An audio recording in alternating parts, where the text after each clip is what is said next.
Hi guys, it's Ty and welcome back to my channel. So today I have another recent reads. It is a mix of genres and these were just fine, I guess. I have a DNF. Most of these are 3 stars, barely for some of them.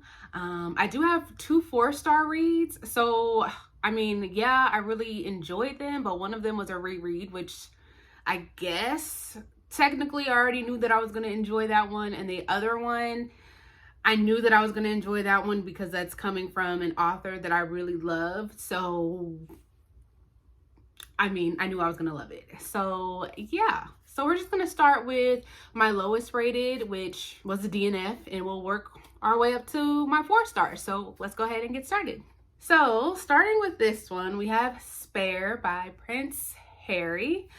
This was the DNF. I don't really have much to say about this one. Obviously, it's a nonfiction. It's a memoir. I said I wanted to read more nonfiction this year. This is what I started with. It's a DNF, so we're off to a great start for 2023. Yay me. I picked this one up because, to be honest, I just thought that it was going to be an interesting read. I thought it was going to be full of drama. That's what everyone was talking about. I had no desire to pick this one up until it started getting a lot of buzz. I know nothing about these people. I know nothing about this family, to be perfectly honest. Just going to be transparent. And after reading the portion that I read, I still know nothing about these people. I still know nothing about this family. And that's pretty sad.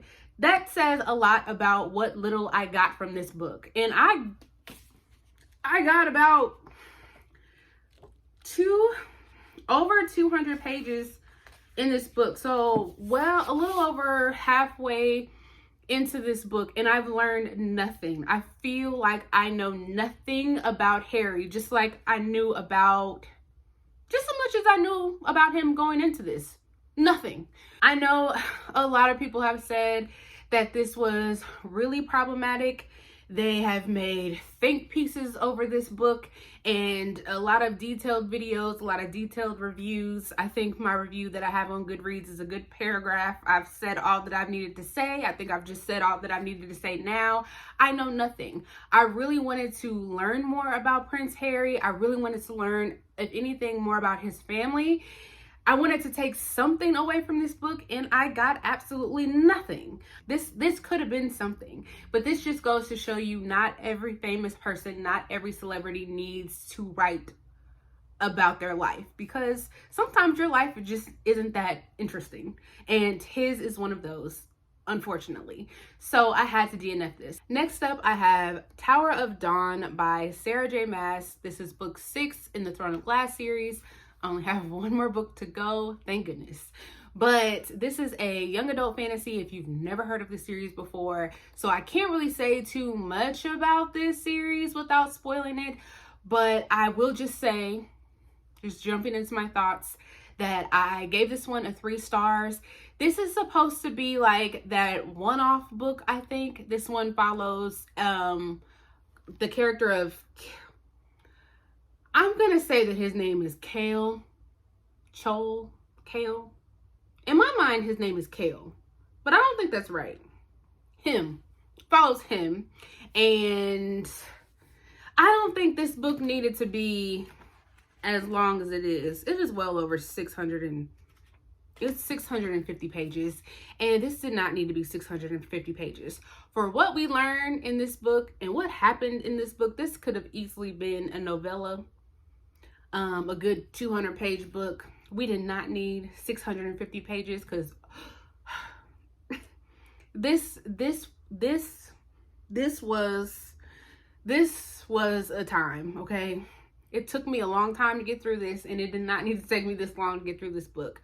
I was lukewarm about these characters. I didn't necessarily hate any of the characters that we were introduced to in this one. I just didn't need 650 pages with them. And the things that we learned, they were interesting, but I could have learned about them in less time than it took for us to get there. Sarah J. Maas knows that she can drag a book out. If I've learned anything about her, it was that.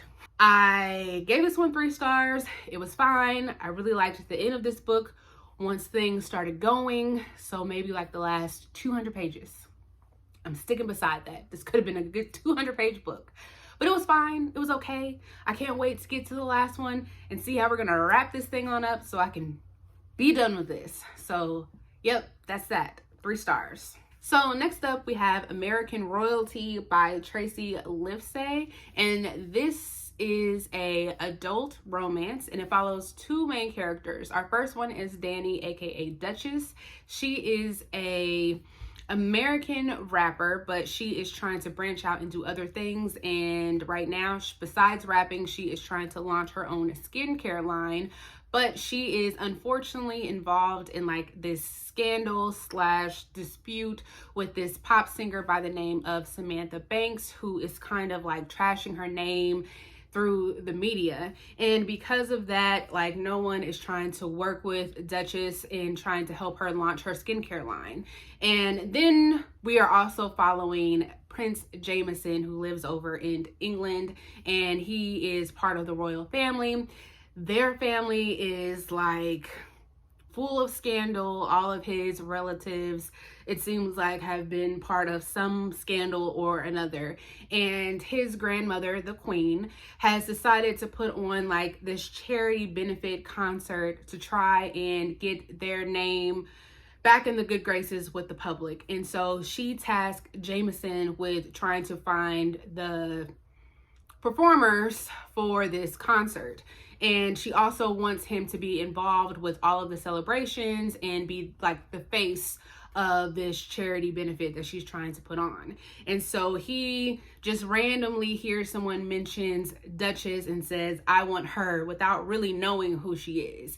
And so Duchess decides that she's going to go ahead and perform at this concert in hopes that she is going to get better publicity over in the States so that she will have better luck with someone trying to help her with her skincare line. So she goes over to England.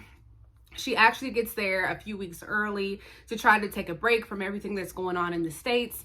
And since she's there early, she actually has to stay in Jameson's part of the castle. And they start to bond. He really likes the way that she looks, and a romance starts to ensue, but they have to keep everything private because he's not supposed to mess with her. And the book kind of takes off from there with them having this romance that they're not supposed to have. I rated this one a 3 stars. I thought the romance in here was cute with them trying to keep it a secret, him doing all these sweet things for her, actually taking the time to listen to her and figure out what it is that she likes and doesn't like. I, of course, liked the drama within the royal family. This had more drama than what I expected the book Spare to have with Prince Harry, but anywho, I really enjoyed all of that. What I did not like about this book, one, it took a long time for the romance to even start. It was this book is a little over 300 pages. Well, not a little over, maybe like 350 pages. It was over 100 pages before Duchess even got over to England. So it took a long time before they even met, before this book really even got started.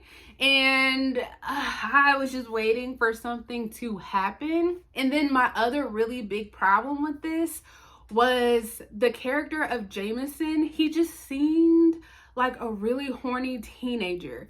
When he saw her, every time we were in his perspective and we were getting his thoughts, he was just lusting over her as if he had never seen a woman before in his life. It was so annoying. Anytime he was looking up articles and like videos over her, his thoughts was as if he had never seen a woman before in his life.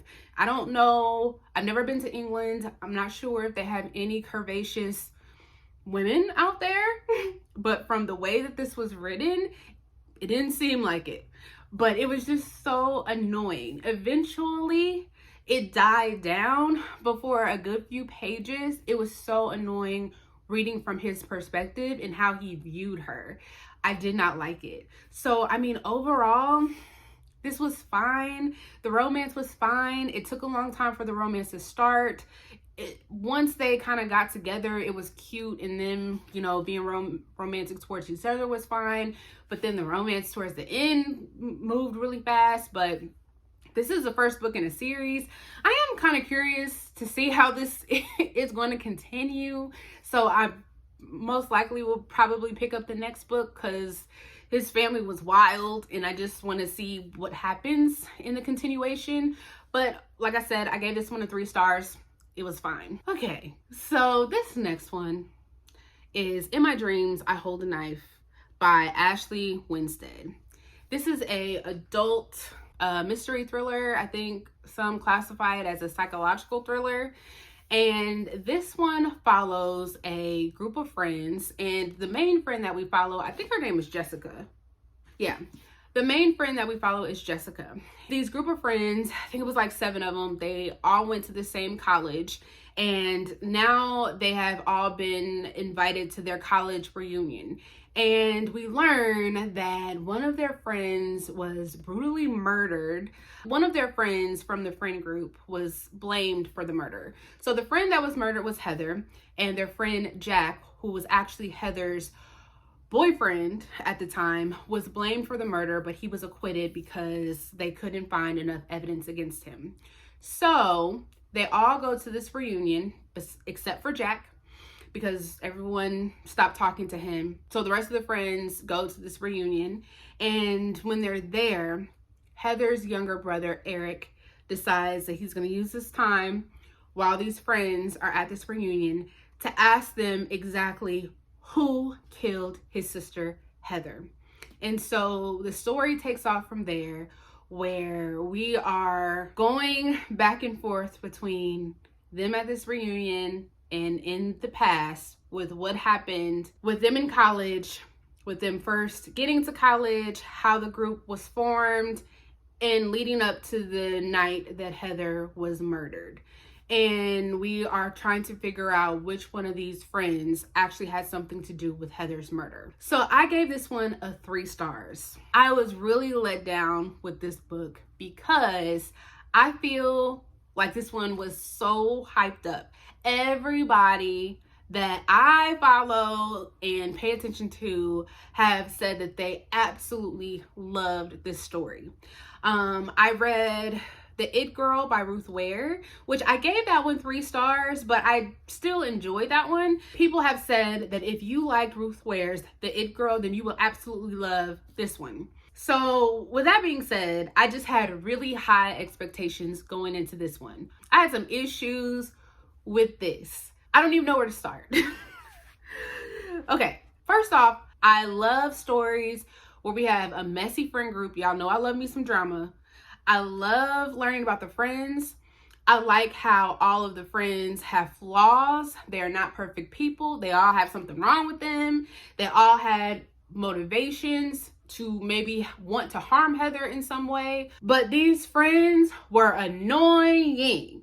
They were annoying in the past timeline. They were annoying in the present timeline. I could not stand them at all. They were annoying people. Usually when people have like flaws and they're just bad, morally gray, whatever you want to call them, you are interested in them. I could care less. I was just so annoyed. Then when we got the twist at the end, when we find out what really happened and what really happened to Heather, I was even more annoyed because it was so stupid. The more that I'm thinking about this, I think 3 stars was generous with how I'm feeling about this book. It was so stupid. It was dumb. Did I see the twist coming? No. I think that's why I gave it 3 stars, because I didn't see it coming because it's so stupid. Why would I ever see that coming? It's dumb. It's so stupid. I didn't like it. I didn't like it. I didn't like some of their motivations made more sense than others, but the overall twist was stupid to me. And I whatever. I just didn't like it. And so fine, whatever. My other issue that I did not like about this was the timeline thing. And I don't know why this is becoming such a problem for me, but the whole past and the present, at some points I just felt the story was kind of repetitive. They would start telling us the scene in the past or in the present timeline. Maybe they would leave out a couple of details here and there, and then we would get the entire scene in the past. So it's almost like I heard the story twice, and it was annoying. Maybe it's only annoying to me, but I don't want to hear it twice. Either you're going to tell me it in the present timeline or you're going to tell me it in the past. I don't need to hear it twice. I don't know why that's starting to annoy me now, but it really is. I just don't like the repetitiveness. I'm just really upset that I didn't like this as much as I wanted to, and I just felt the conclusion of this was very unsatisfying. The twist was unsatisfying, and how it ended was unsatisfying, and I think my expectations going into this one was set so high. Maybe if I didn't hear that people just love this one and everyone gave this one a 5 stars, maybe if my expectations weren't so high, I wouldn't have been so let down. But yeah, I gave this one a 3 stars, and this was a generous 3 stars that I gave it. So the next one that I have here is A Wonderland by Jennifer Hillier. This is another adult mystery thriller, and this one is centered around the amusement park Wonderland. And at the beginning of the story, a dead, sort of mutilated body is found at the park right before the park opens. And nobody knows where the body came from. Nobody knows who the body belongs to. The body is dubbed Homeless Harry. It goes viral on social media because somebody has taken a picture of it. And this amusement park is set in this like small town called Seaside. And so Seaside has just gotten a new chief deputy at the police department by the name of Vanessa Castro. And one of her first assignments is to figure out what the heck is going on at this amusement park. She soon learns that things are done a little different at this amusement park. Things are cleaned up quickly, things are kept under wraps, and they want to make sure that things are kind of covered up and kept squeaky clean, I guess you could say, because Wonderland is like the bread and butter of this town. This is what brings in the money. This is what brings in the people. So they want to make sure the image of this amusement park is kept clean. So they want this case wrapped up as soon as possible. And Vanessa is like, we need to figure out what is going on. So while she is trying to figure out who this body belongs to and what is going on there, she starts to notice that other Wonderland workers are missing, and they're all young boys. They all sort of look alike, and she's trying to figure out what the heck is going on at this amusement park. So that's where the story takes off, with Vanessa trying to figure out what is going on at this park. So I rated this one a 3 stars. I really liked learning about this park, about the conspiracy around the park, about why everybody is trying to keep everything that goes on at this park under wraps. We get the background of the park. We learn some things about the different owners, some of the workers there. We learn about the cover-ups at the police department. We are primarily following Vanessa as she is doing her investigations. So you are like following the detective in this story, as well as you do kind of follow some of the perspectives of the employees of the park, as well as I think just her daughter, who ends up being one of the employees at the park. One of the things that I wished we would have gotten more of is time at the park. So many things is focused around Wonderland and kind of like the conspiracies about the park, and like we learn about one of the urban legends of the park, that I wish we just would have gotten some more time spent at the park and would have gotten more descriptions of the park and just ultimately spent more time at Wonderland. I think that would have brought more to this story. I liked reading from her daughter's perspective. I think her daughter's name was like Ava, I think. And anytime we were getting her daughter's perspective, she was at the park, she was a worker of the park, and she actually worked at one of like the haunted sections of the park, which I liked that part of the book, and I wish we just could have spent more time there, because I think that would have just made this story more interesting, especially because the story has like a really creepy cover. You would be under the impression that this would have some horror elements. It does not. I also too think that this story had quite a few characters, and I think some of those characters were not needed. I think some things could have happened in this story without the addition of some of those characters. It just kind of seemed like at a certain point this author was just throwing in things just to throw them in there, and it kind of made for a longer story too, in my opinion, which it did not need to be. And I think by the end of this story, one of my big problems was I had more questions than I had answers. A lot of this to me was not wrapped up in the way that I would have liked. There were some twists in here that I did not see coming, and then there was a twist in here that I did kind of see coming, but it just was not explained the way that I would have liked. And I just wish that we could have gotten a better conclusion. But overall, I just thought that this was fine. I've only read 2 books by Jennifer Hillier, this one and Things We Do in the Dark. I mean, both of these at this point I've rated a 3 stars. I have 2 other books by her that it seems like those 2 books people have really enjoyed, so we will see, but I just thought this one was fine. So the next one that I have is a reread, my first reread of the year. I mentioned in my goals video for this year that I wanted to do more rereading of some of my favorites, and this was my first one of the year. This is Mickey 7 by Edward Ashton. It is a adult science fiction, and I decided that I wanted to go ahead and reread this one in preparation for the next book. I think it's supposed to be a duology. I'm not 100% sure, but his next book, Antimatter Blues, is coming out in March, so I wanted to go ahead and reread this one. I listened to this one on audio this time instead of physically reading it, but I enjoyed this one. I'm not gonna go into a lot of detail about it because I talked about it several times on this channel already. I will go ahead and link the video where I talked about it most recently, which is in my best books of 2022. So I'll link that above and below. But I still really enjoyed this one. I still only gave it a 4 stars though, because I had the same issues that I had before, where there are sections of this book where it is really science heavy, and parts of it, after listening to it, I understood it better than the first time, but some of it still went over my head. And even though I was listening to it on audio, I was still sort of spacing out on it. So just like I did the first time when I was physically reading it. And then there is still that one part in this book where something happens between 3 characters that I'm still not a fan of.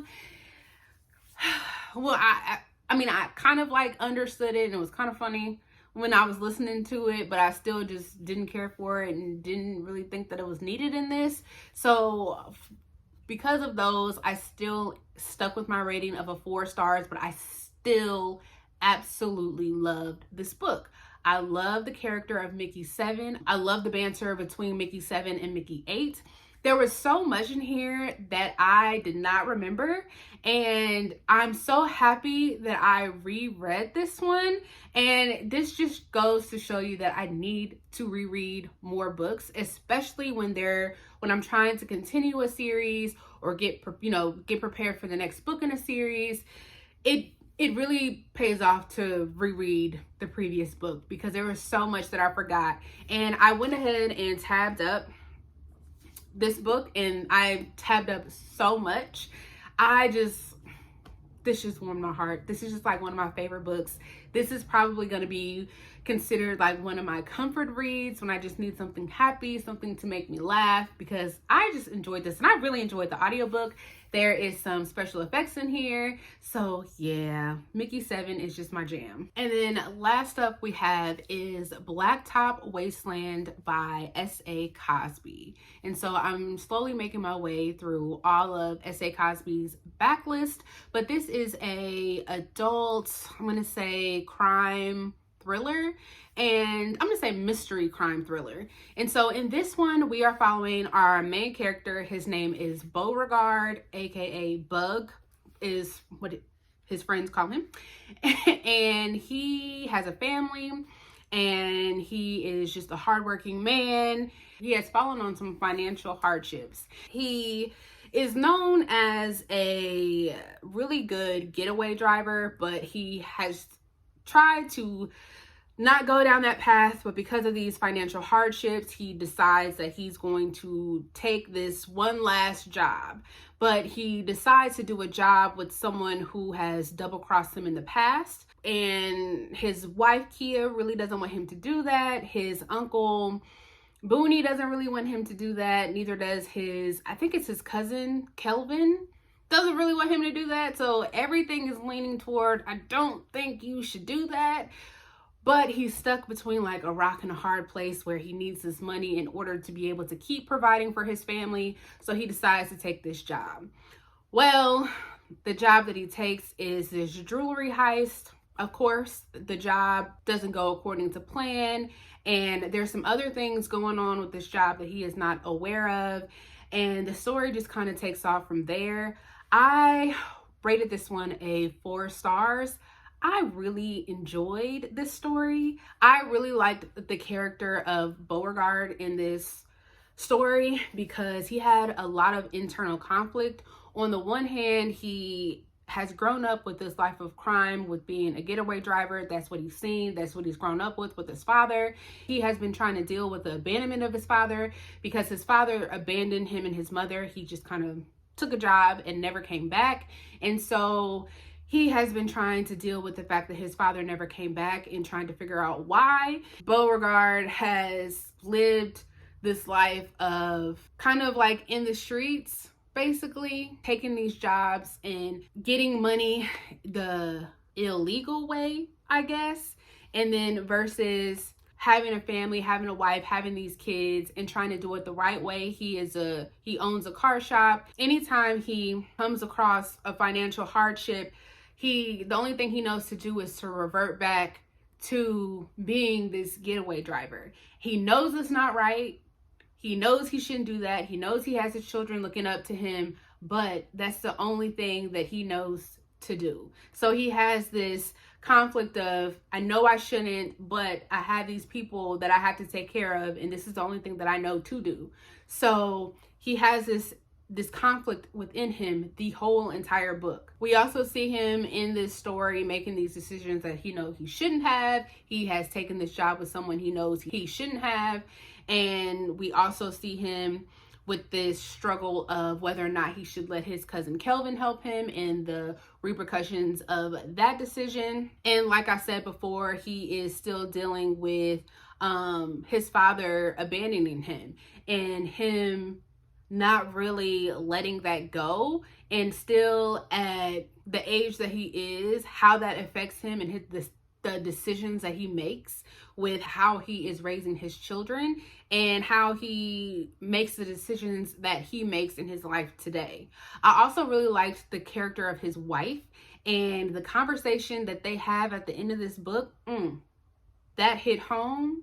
And I really liked that she just wasn't going to take anything from him and that she really put him in his place. I was so proud of Kia because she had to make a decision that was hard, but she had to put her family first, and I was here for that. But it also made me upset with how this book ended because I needed more. And then I just liked the thrilling aspect of this book with the car chases and, you know, when they were going on the actual jobs, and then the double crossing between the different people that were involved in the jobs, and then just the mystery of what actually was taking place with the job that he was involved in, and then the intricacies of that and what was behind that one particular job and how it was tied to something else. I just liked all of that because I wasn't expecting that. And so I just enjoyed a lot of what was happening in this book. The only thing that kept me from rating this one a 5 stars is I just wanted a bit more of a conclusion. I felt like this was left kind of open-ended, and I know some people probably wouldn't mind that, but for this one, I just really wanted more of like an ending and more of a wrap up of what the heck was going to happen and how are we leaving this? Because I didn't like the way that it was just left open. I needed closure. What happened? So, but I really did like this. This does have some racism in there. There is some gun violence, a lot of graphic violence. So if that is not your thing, be aware that that is what is in here. But I really enjoyed this one. This was another win from S.A. Cosby for me. So yes, I would highly recommend this one. So those are all of the books that I have recently read, but that is all that I have for you guys, and I will see you guys next time. Bye.